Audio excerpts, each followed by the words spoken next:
বলেছি নতুন একটা ভিডিও নিয়ে মুভি রিভিউ বস চ্যানেলে। তো আজকে একটা মুভি মানে টিজার বেরিয়েছিল, যেটা 2 বছর আগে বেরিয়েছে। সেকশন 108 নওয়াজুদ্দিন সিদ্দিকী হচ্ছে অভিনীত এবং প্রযোজক হচ্ছে অ্যানিস আনিস বাজমি।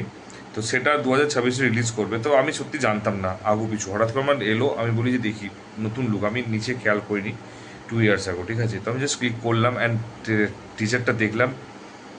সিরিয়াসলি বলছি, যথেষ্ট ভালো। আমি জানি না ট্রেলার বেরিয়েছে কিনা, আমি এটা দেখে আমি জাস্ট ইমিডিয়েট রিভিউ করা স্টার্ট করলাম। এবং বিশ্বাস করো, আমার টিজারটা দেখার পর আমার মনে হলো ফাটিয়ে দিয়েছে টিজারটা, ঠিক আছে। One of the finest teaser, one of the finest, মানে কী বলবো, মানে মানে one of the finest teaser দেখলাম, ঠিক আছে। অ্যান্ড সেটা 2 ইয়ার্স আগো, 2 বছর আগে কিন্তু টিজার এই লেভেলে হিন্দিতে কিন্তু বেরোয়নি, সেই লেভেলে কিন্তু টিজার বেরিয়েছে। তো টিজারের ব্যাপারটা হচ্ছে, আগে বলে দিই সেকশন 108টা কী। তারপর সেকশন 108টা হচ্ছে, যদি কোনো মানে কি বলবো, যদি কেউ সুইসাইড করার চেষ্টা করে বা সুইসাইড করতে সাহায্য করে কাউকে, তো যে সাহায্য করবে তারও 10 বছরের জেল হবে। তো সেটা নিয়ে অ্যাকচুয়ালি সেকশন 108 অ্যাকচুয়ালি, ঠিক আছে। তো এটা হচ্ছে ফার্স্টেই আছে সেকশন 108-এ, যেটা মেন স্টোরিটা। এবং এই যে মানে অ্যাকচুয়ালি ফার্স্টে হচ্ছে কেসটা, নওয়াজুদ্দিন সিদ্দিকী একটা জাস্ট ওয়েস্ট কোট, একটা হোয়াইট শার্টের উপর একটা ওয়েস্ট কোট পরে সিগারেট খাচ্ছে। অ্যান্ড তারপরে হচ্ছে রেজিনা কাসান্ড্রা অ্যাক্ট্রেস, তো ও হচ্ছে কেসটাকে নিয়ে আসবে এবং কেসটাও বলবে যে একটা কেস আছে যে একজন বিলিনিয়ার মারা গেছে এবং হচ্ছে সেটা কোর্ট আগামীকাল ডিক্লেয়ার করবে তাকে ডেড। এবং ডেট ডিক্লেয়ার করলে হচ্ছে যে নমিনি, সে একটা মোটার অ্যামাউন্ট পাবে। তো এই কেসটাকে তুমি নেবে? তখন ও ভাবলো কিছুক্ষণ পর। এবং তারপরে হচ্ছে নাজুদ্দিন সিদ্দিকী, তো তারপরে হচ্ছে বলবে, ও বলে I will take the case, ইংলিশে বলবে। অ্যান্ড তারপরে হচ্ছে একটা সিন দেখাবে যে একটা হুইস্কির গ্লাসকে নিয়ে একজন খাচ্ছে পেছনে ব্যাগে, এবং সে একটা পাসপোর্ট পড়াচ্ছে। এবং তখন নাজুদ্দিন সিদ্দিকী সেকশন 108 নিয়ে বলবে ইটস ইন্টারেস্টিং, ঠিক আছে। তারপরে বিখ্যাত ডায়লগ যে আগে জমিন পে ভি रहेगा তো খোদকে নিকালেঙ্গে, ঠিক আছে, ঢুঁড়কে নিকালেঙ্গে। তো ওই বিখ্যাত ডায়লগটা দিল। অ্যান্ড তারপর টিজারটা শেষ হয়ে গেল। তো টিজারটা আমি প্রচুর পজিটিভ দেখেছি, প্রচুর পজিটিভ দেখেছি। ফার্স্ট হচ্ছে সাবজেক্টটাকে বললো যে একজন বিলিনিয়ার, সে তাকে ডেট ঘোষণা করবে এবং তারপরে নমিনিকে টাকা দেওয়া হবে। তো এটা হচ্ছে আলটিমেট কেস।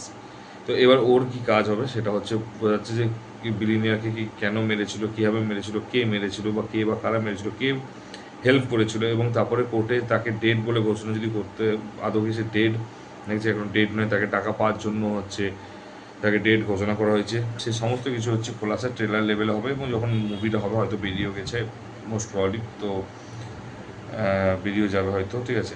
তো আই থিঙ্ক, তো আমি কোনো কিছু না দেখে আমি একদম ডাইরেক্ট আছি এবং আমার মন বলছে হয়তো বেরিয়ে এখন 2 বছর আগে। তো তারপরে মুভি দেখবো, ট্রেলার রিভিউ করবো না, বাট মুভি দেখবো। তো মুভি দেখার পর তারপর রিভিউ করবো, সেটা আলাদা ব্যাপার। অ্যান্ড যেহেতু পুরোনো মুভি, তো যাই হোক। তো এটা ফার্স্টে যে পজিটিভ দিকগুলো বলি, এই মিউজিক আলাদা একটা, গিটারের একটা, ভায়োলিনের একটা খুব সুন্দর একটা মিউজিক, মানে বা পিয়ানোর একটা খুব সুন্দর একটা মিউজিক দিচ্ছে কন্টিনিউয়াসলি, সেম ওয়েভ লেন্থে বাজছে এবং দারুণ লাগছে। কালার গ্রেডিং, উফ, মানে সাসপেন্স থ্রিলারে এরকম লেভেলে কালার গ্রেডিং হয় না, বাট এই কিন্তু সেই লেভেলের কালার গ্রেডিং দিয়েছে এবং খুব সুন্দর লাগছে।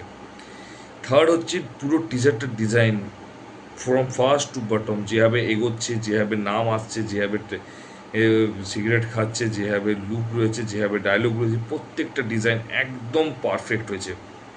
4 নম্বর হচ্ছে ওর যে ওই টিজার কাটিং হোক, এডিটিং হোক, দুটোই মানে দারুণ হয়েছে। 5 নম্বর হচ্ছে, আমি গুনে গুনে বলছি, 5 নম্বর হচ্ছে সিনেমাটোগ্রাফি, কালার গ্রেডিং অলরেডি বলছি, সিনেমাটোগ্রাফিও সেই লেভেল লেগেছে। এবং নওয়াজুদ্দিন সিদ্দিকীর ড্রেসটা এবং ওই নায়িকার ড্রেসের দুটো কিন্তু খুব সুন্দর একটা মানে মানে মানে খুব সুন্দর ইকুয়েশন রয়েছে দুজনের ড্রেসিং কোডটা, ড্রেসিং কালারটা এবং কালার গ্রেডিংটা দারুণ ম্যাচ করেছে। এবং রুমটার যে সেট আপ বা ডিজাইনটা রয়েছে সেটা, এবং তারপরে যে সিগারেট খাচ্ছে সেটা আমি বলি ক্যামেরা অ্যাঙ্গেল, যেটা 6 নম্বর ক্যামেরা অ্যাঙ্গেল, সিগারেট খাচ্ছে, সিগারেটে অ্যাশটা যে ফেলছে, যেভাবে সেকশন ও কপিতে লিখছে, সেকশন 108-এর যে নোটবুকটা দেখা যাচ্ছে সেটা দেখছে, তারপর যে পাসপোর্ট পড়াচ্ছে সেটা ফেলছে, যেভাবে এন্ট্রিটা নিচ্ছে, যে অ্যাঙ্গেল থেকে নিচ থেকে যে একটা এন্ট্রি নিচ্ছে এন্ট্রিটাতে, এবং ও যখন বলে I will take the case, যেভাবে ওকে নিচ থেকে ফোকাস করে নিচ্ছে। তো প্রত্যেকটা camera angle, each and everything এত ডিটেলিং, এত সুন্দর রয়েছে। আমি জানি না মুভির ট্রেলার বা মুভিটা কীরকম হবে, বিশ্বাস করো টু মাচ গুড, ঠিক আছে। আমার দারুণ লেগেছে, আমার খুবই ইন্টারেস্টিং লেগেছে এবং আমি এটা দেখবো মুভিটা, ঠিক আছে। হোলির উইকেন্ডে আমি নিশ্চয়ই দেখবো এবং দেখে আমি রিভিউ করবো, কারণ এইরকম টাইপের টিজার আমি যে অ্যাকচুয়ালি নিজে কন্ট্রোল করতে পারিনি। যদি তোমরা দেখে থাকো মুভিটা বা ট্রেলারটা, অবশ্যই বলো, স্টোরিটা বলো না, বাট কেমন লেগেছে বলো। আর যদি টিজারটা না দেখে থাকো, এখনও পর্যন্ত না দেখে তো কাইন্ডলি দেখো এবং বিশ্বাস করে ইন্টারেস্ট জেগে যাবে এবং তারপর দেখবেই মুভিটা। তো এইটুকুই বলবো। আর যদি ভিডিওটা ভালো লেগে থাকে বন্ধুদের মধ্যে লাইক কমেন্ট, বন্ধুদের মধ্যে শেয়ার করো এবং লাইক কমেন্ট করতে বলো, তুমিও লাইক কমেন্ট করো কিন্তু, ঠিক আছে? চ্যানেলে নতুন হতো সাবস্ক্রাইব করে তো। দেখা হচ্ছে পরের ভিডিওতে। ভালো থেকো, টেক কেয়ার, টাটা, বাই বাই।